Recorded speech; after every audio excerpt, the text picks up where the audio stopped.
one of the questions I get asked a lot is, Keith, will you become a deacon?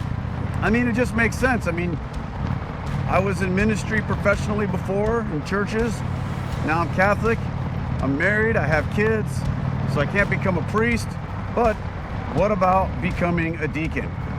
And when I get that question, to me, it's kind of flattering. I feel like, wow, people think that, maybe there's a way I could be helpful in that way. And because not everybody can become a deacon. I mean, let's face it, even if you have a desire to do it, there's a lot of education that goes into it, a lot of process. And, it's not just like anybody can stand up and go, yeah, I'm going to be a deacon. And they do that. So if someone says to me, Keith, we think you might be a good deacon, to me, honestly, that's very humbling. And I appreciate that. But I will tell you this. The answer to that question right now is no. I do not have currently any plans to become a deacon. And it's not because I think there's anything wrong with being a deacon or that I think that it's not a good thing to do. It's just I haven't felt that personal call. Because here's the thing. I think that you should go into ministry not because you want to be a good, helpful person or because you really want that title or you want to do that. I think you should go into ministry for one reason and one reason only, because that's what God's calling you to do.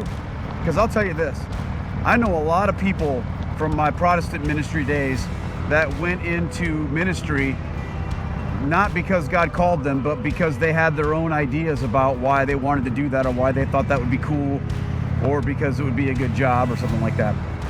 And that is a recipe for disaster, because it's hard being in ministry like that on a parish level or church level or whatever. It's difficult.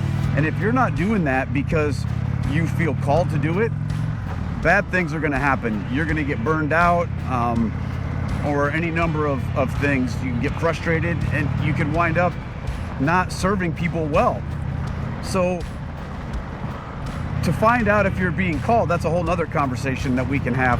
But I can tell you this, like for me personally, that is not a call that God has put on my life at this point. I'm not saying it never will be, but for right now, that isn't a call. But honestly, what I am doing with my ministry down to earth, that is something I do feel a call from God to do.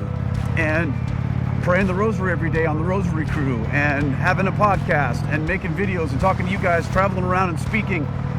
These are things that I have felt God's called to do. And what's the reason? One of the reasons why I can say that with certainty is because that was never my plan.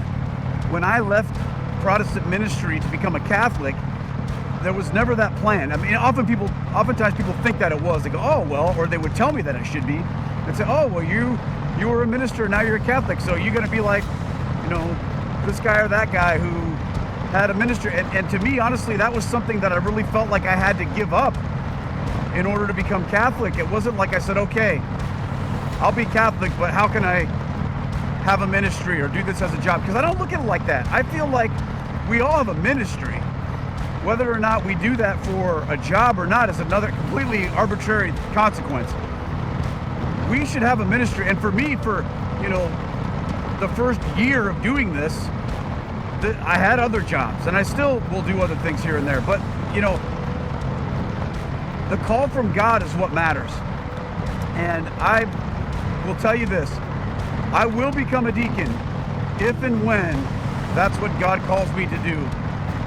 But in the meantime, I'm doing what I think He's called me to do. And I couldn't be more grateful, more humbled, and more full of joy to be able to be doing what I'm doing. So, but I do appreciate you guys who ask me that, who tell me that you think I'd be a good one. Maybe I would, maybe I wouldn't. I don't know. We'll find out if that's whatever the Lord calls me to do. God bless you guys. Thanks for riding with me here on Moto Proprio. Until next time, friends, let's ride.